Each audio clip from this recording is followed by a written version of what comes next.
Oh yeah! In this video, we are going to go over a widely used technique for multiplying two binomials together. The technique is called the FOIL technique. How is that any different from distributing? It's not. The FOIL technique is really just an acronym, right? Something that stands for a few words here to remind you of how to order the distribution that you're doing to multiply two binomials together. It stands FOIL for F, first terms. That would be doing x times x. Those are the first terms in each binomial.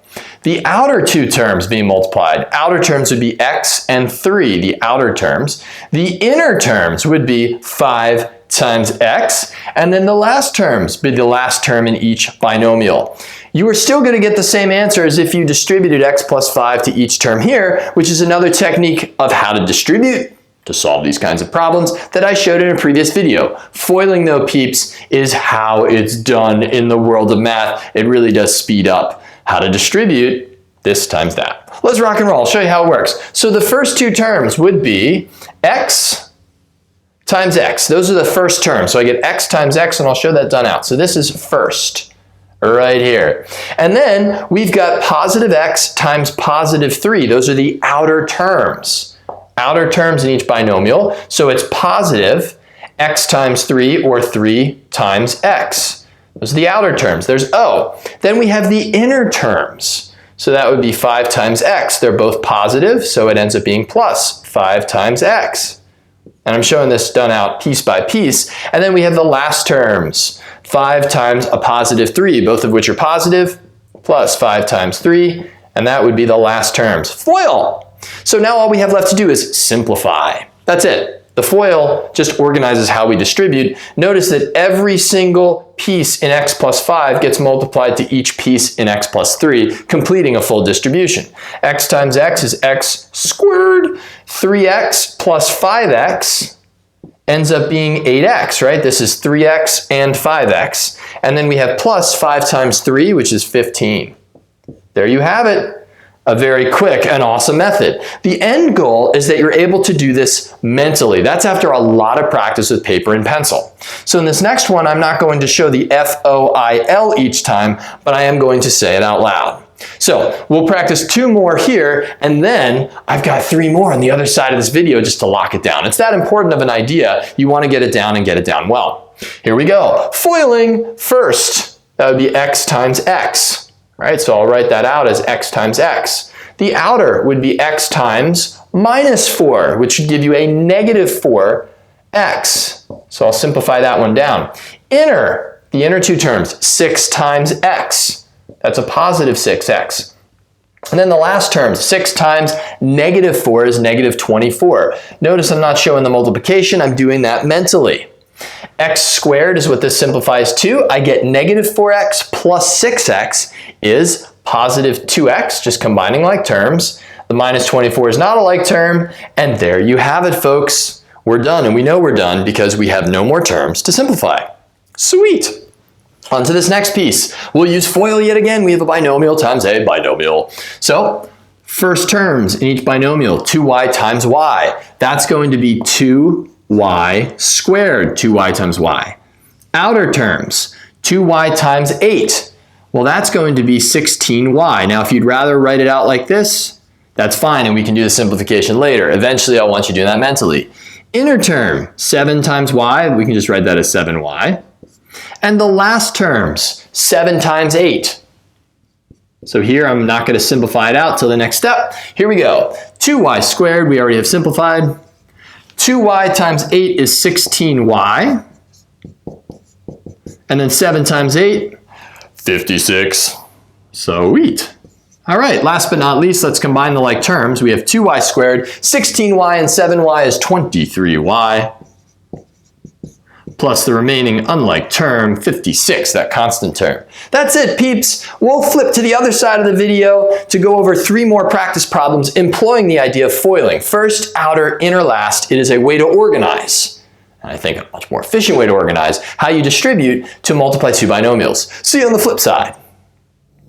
And here we are on the flip side, where we are going to finish off foiling with 1, 2, that was a little awkward right there, and 3, extra practice problems. Let's rock and roll. By the final practice problem, I'm going to show you how I expect you to be able to do it a little more mentally. Here we have b minus 9 times the quantity b plus 9. We are going to FOIL, so we're going to do the first terms right here. So I'll use it with, some teachers sometimes use these brackets instead of the arcs, so I'm going to mix it up a little bit. So b times b is b squared, and then the outer term, so that would be here like this, b times 9 is plus 9b. We know it's plus, positive times a positive. And then the inner terms, minus 9 times positive b, minus 9b. Beautiful. And then minus 9 times positive 9 is negative 81. All you have left to do is combine like terms. B squared is unlike the other terms. Plus 9b minus 9b, that's 0. There are no more b terms. Minus 81. Some people like to hold this and write it as 0b. 0 times any number is 0, and that's why it has completely canceled out. We are left with b squared minus 81. When you have those two numbers the same but opposite signs, you're going to see a pattern that might emerge where we end up with no b term. Cool stuff. All right, so on to this problem here, x minus 7 squared. Now, the way to do this problem is to first expand it out, right? X minus 7 squared is really x minus 7 times itself. When you square any quantity, you're saying I'm going to multiply that number by itself. So that's x minus 7 times x minus 7. That is squaring something. Now, a lot of people make the mistake and they just say, oh, this is x squared plus 49. They square x and they square 7. When you square a number again, you are multiplying that whole number by itself, however many times. And if you're squaring it, twice is how many times you're multiplying that number by itself. So now we FOIL. First, x times x is x squared. Outer, x times minus 7 is minus 7x. Inner, minus 7 times x. It's a beautiful thing. Last, minus 7 times minus 7 is plus 49. We do have some like terms to clean up here, so we'll finish that up. So we have x squared minus 7x minus another 7x, negative 14x. Beautiful. Plus 49. And we know we're done because there's no more like terms to combine.